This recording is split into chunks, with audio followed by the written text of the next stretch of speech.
Euroamérica, Mundo Financiero, presenta Mercados Online. Hola, muy buenas tardes, bienvenidos a nuestro programa Mercados Online. Iniciamos la semana con cifras positivas y la estamos terminando también con cifras positivas porque hoy día se dio a conocer el IPC de febrero, que fue de 0,1%. ¿Y por qué lo digo que es positivo? Porque suben menos de los esperados los precios en distintas categorías y además de que sea esa mezcla perfecta, que es un alto crecimiento más alto del esperado y una menor inflación también menor a la esperada, y esa combinación es muy positiva para la economía.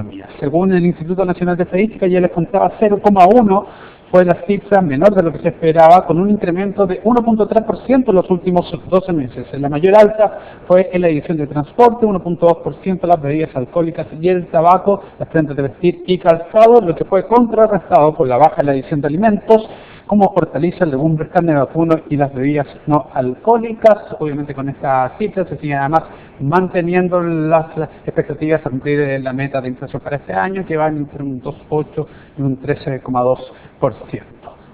Conversamos ahora en nuestro programa junto a Javier Latorre, economista y académico de la Universidad San Sebastián, que nos acompaña. Javier, ¿cómo estás? Buenas tardes. Hola Cristian, buenas tardes.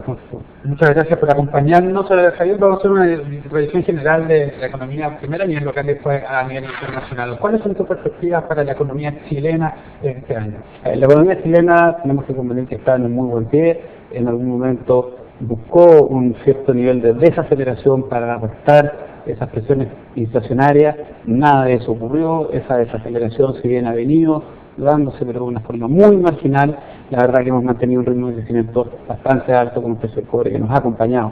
Por lo tanto, yo esperaría durante este año 2013 que tuviéramos una buena perspectiva, un buen desarrollo, un buen desempeño económico general, tanto por las condiciones de lo que ofrece el país, como un escenario externo que también se vislumbra bastante más favorable que el del año pasado, con menos riesgo en el horizonte. ¿Cuáles son tus perspectivas o cuál es más bien tu opinión con respecto a quienes ya apuntan hacia cierto grado de sobrecalentamiento de la economía? Podría haber algo de eso. Hay sectores, yo creo que hay que diferenciar entre algunos sectores y otros que evidentemente muestran algunos signos, si no de sobrecalentamiento, al menos ya de estar en sus límites en cuanto a su capacidad productiva. No existe una brecha entre lo que es capaz de producir ese sector económico y la disponibilidad y la demanda que enfrentan. Por lo tanto, la verdad que si uno mira, por ejemplo, el mercado del trabajo, ahí te encuentras que hay sectores y rangos etarios donde directamente hay absolutamente pleno empleo, y eso da cuenta de que es una economía que está al límite. Eso no es sostenible en el largo plazo, por eso digo que uno debiera ver algún grado de suavizamiento en este ritmo de crecimiento, pero las perspectivas para la economía en el macro en general son muy buenas. En noviembre, cuando se empezó a acercar la fecha de que tenían que discutir, que en esa época le conocíamos por nombre el fiscal case, en diciembre del 25 para la Navidad se llamó el fiscal case, hay que llegar a la solución a este problema. De alguna manera el mercado había reaccionado bastante mal. El efecto de esos recortes de gasto era exactamente el mismo, el monto era exactamente el mismo, la forma en cómo se iba a ejecutar también. El contexto de noviembre era distinto al contexto de hoy día en marzo. Esto lo, comillas, estudiaron algunos meses hacia adelante, mejoraron ciertos elementos de la economía y permitió que hoy los mercados bursátiles no reaccionaran. Pero fíjate lo interesante de esto, la economía norteamericana viene desde aquella época, noviembre y diciembre, mostrando crecimiento o capacidad para generar empleo desde el sector privado del orden de los 200.000 empleos mensuales.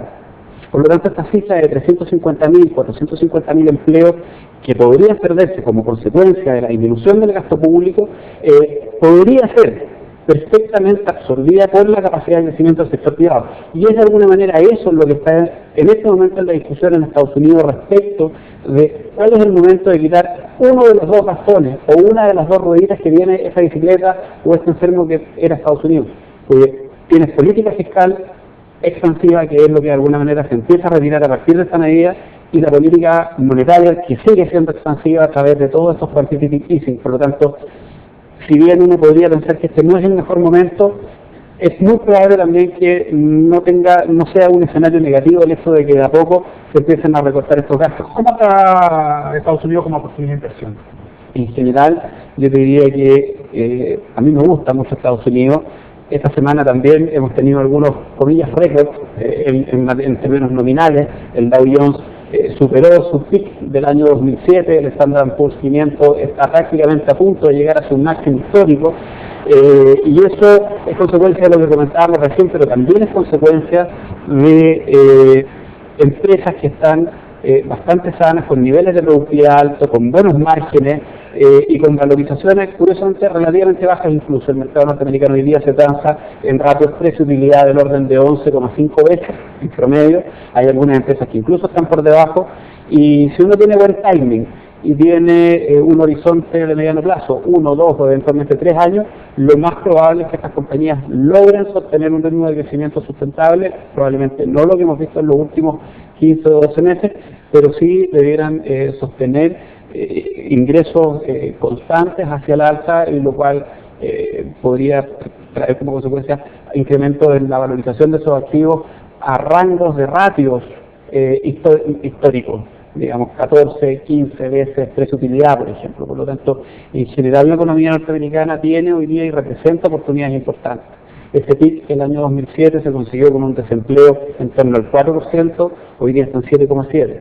Entonces, todavía a la economía norteamericana le queda un trecho importante por recuperarse y por mejorar. Una economía flexible. A mí me gusta mucho el mercado norteamericano, y yo creo que si bien no está barato y pueden venir ajustes y correcciones, esas correcciones pueden representar una buena oportunidad de inversión. Muchísimas gracias por haber estado esta tarde con nosotros. Gracias a ti, Cristiano. Javier Latorre, académico y economista de la Universidad Santander, esta tarde analizando lo que viene para el presente año. Nosotros vamos a revisar las bolsas del mundo.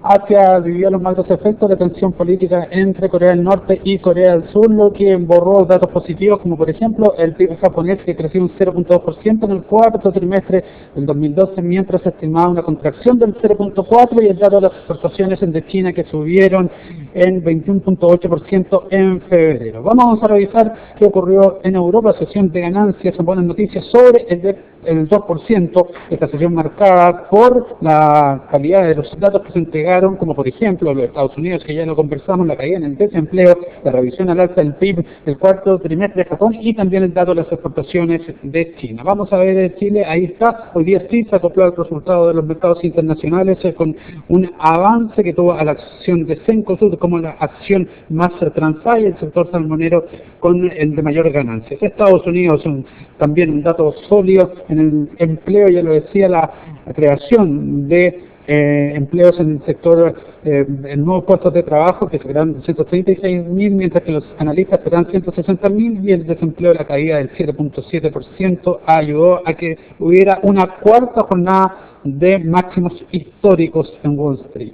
Ahí está el resultado del dólar durante la presente jornada, 471,6, un nuevo descenso, 0,7 pesos, y el cobre terminó en la semana con un descenso de 0,77 y en $3.50 su cotización en la Bolsa de Metales de Londres.